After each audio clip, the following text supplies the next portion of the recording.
कि हमने भारत को बचाना है, यहां के आईन को बचाना है, यहां के इंसान को बचाना है, तब सब कुछ ठीक होगा।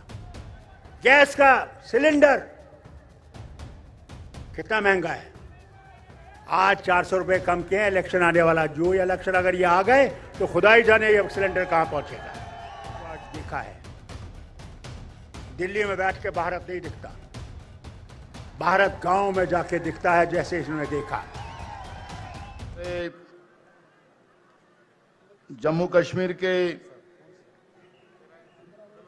एक्स मुख्यमंत्री फारूक अब्दुल्ला जी, वो आपको मार्गदर्शन करेंगे।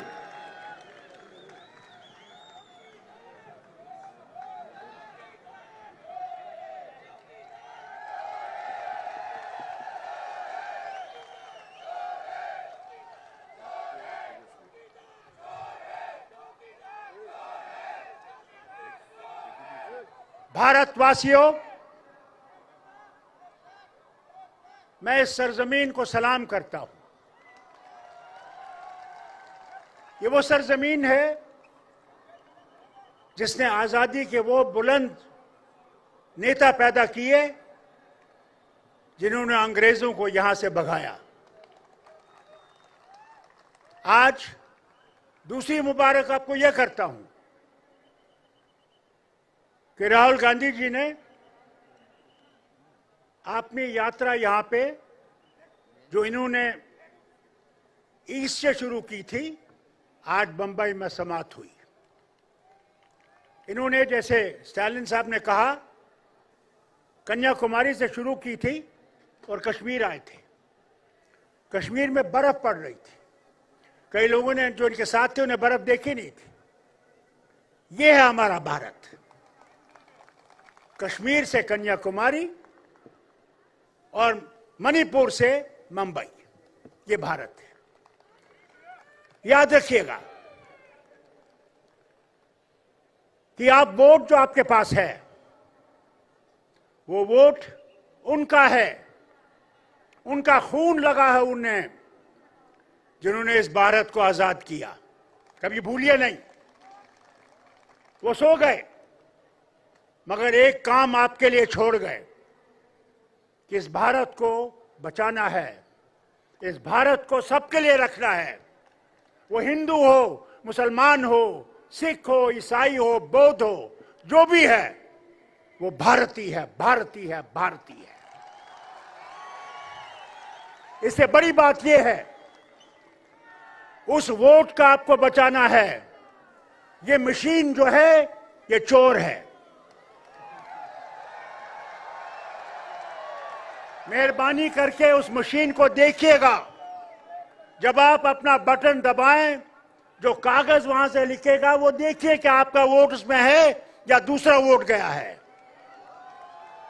हमने बहुत शोर किया, कहा वापस कागज का लाओ, इस मशीन को हटाओ।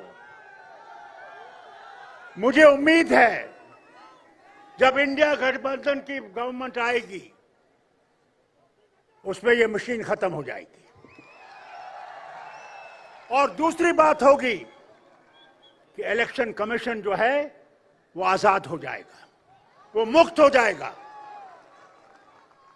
उसमें वो लोग होंगे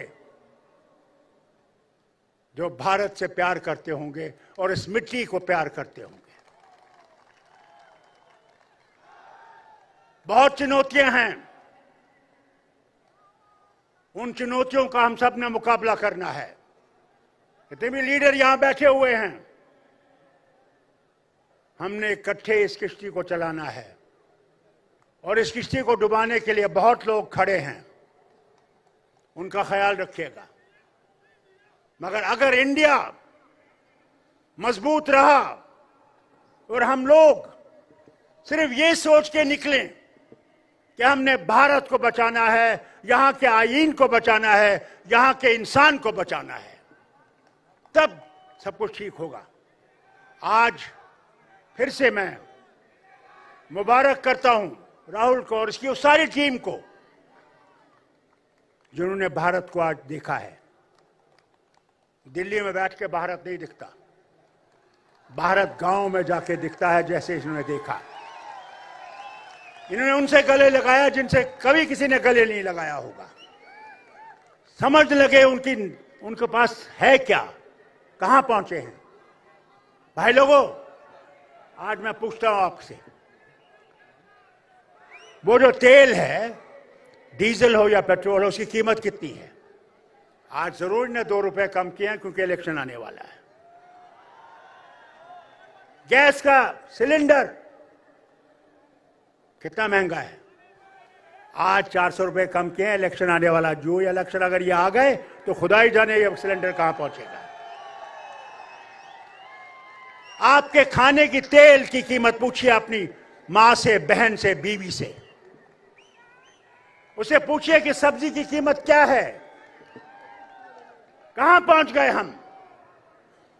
जो चिल्लाते थे कि हम यहां गरीबी दूर करेंगे, क्या आज गरीबी दूर हो गई कि 80 करोड़ हमारे लोगों को अनाज मुफ्त देना पड़ता है? तो गरीबी कहां गई? बेकार हमारे जवान हैं, लड़कियां और लड़के पढ़े लिखे, कोई उनकी तरफ सुनवाई नहीं है। कब तक ये चलेगा? कब तक हम इस मुसीबत को देखते रहेंगे और चुप रहेंगे? आज वक्त आ गया है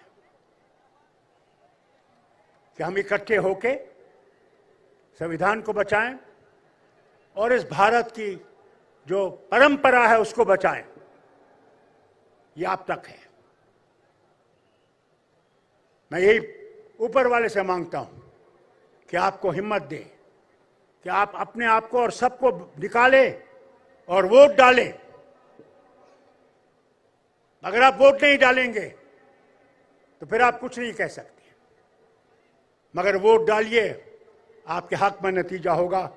यही कहकर मैं फिर से महाराष्ट्र कांग्रेस को मुबारक करता हूं जिन्होंने ये सम्मेलन आज यहां पे इंतजाम किया, और राहुल को मुबारक करता हूं कि इसने ये कदम उठाया और सारे भारत को देखा।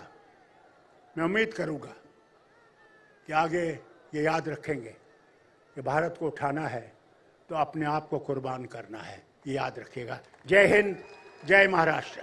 धन्यवाद। मैं अभी आगे की कड़ी में हम आप पार्टी के नेता जो दिल्ली के जो सरकार है उसमें मंत्री है सौरभ भारद्वाज, उनको मैं आमंत्रित करता हूं, वो आके आपका मार्गदर्शन करें। आप पार्टी के नेता जो दिल्ली के जो सरकार है उसमें मंत्री है सौरभ भारद्वाज, उनको मैं आमंत्रित करता हूं, वो आके आपका मार्गदर्शन करें।